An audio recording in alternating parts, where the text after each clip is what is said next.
माड़वा बड़ा सुहावन लागे।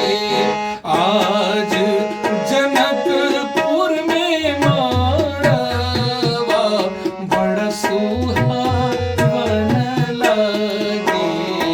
सीता के चढ़ेला हरदिया मन भावन लागे।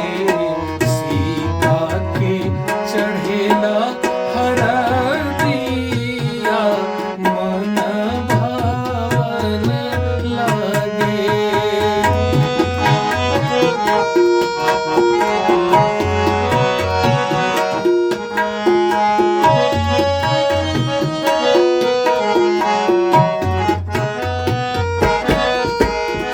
हरे हरे बसवा कटवले जनक राजा।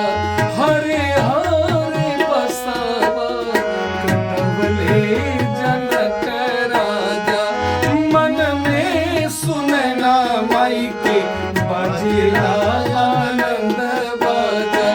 मन में सुनना माई के बजेला आनंद बाजा। सोर भैले सगरी महलिया बड़ा सुहावन लागे। सोर भैले सगरी महलिया बड़ा सुहावन लागे। सीता के चढ़ेला हरदिया मन भावन लागे।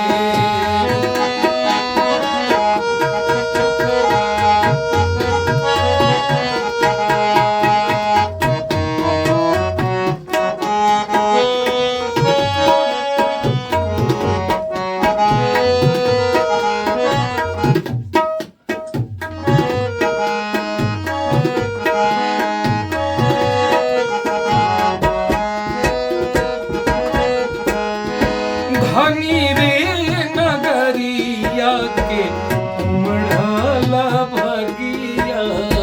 धनी रे उमरिया के उमड़ला भगिया।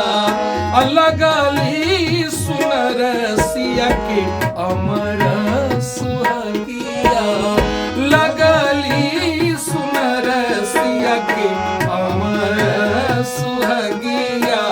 हर चौका पूरवा आंगनवा मन भावन लागे। चौका पूरवा आंगनवा मन भावन लागे। सीता के चढ़ेला हरदिया मन भावन लागे। सीता के चढ़ेला हरदिया मन भावन लागे।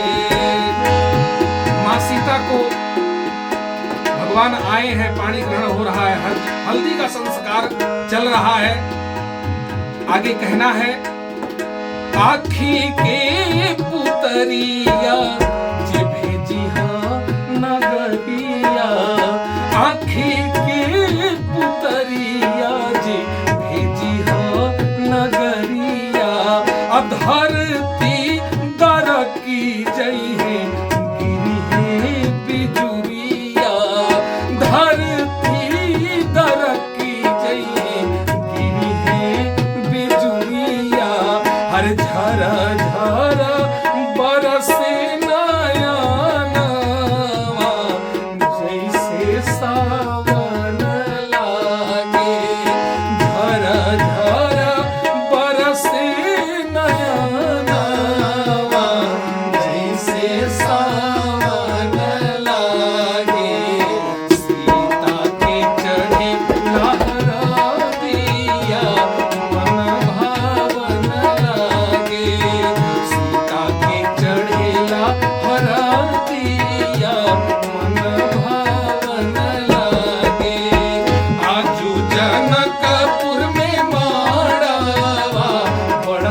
भावन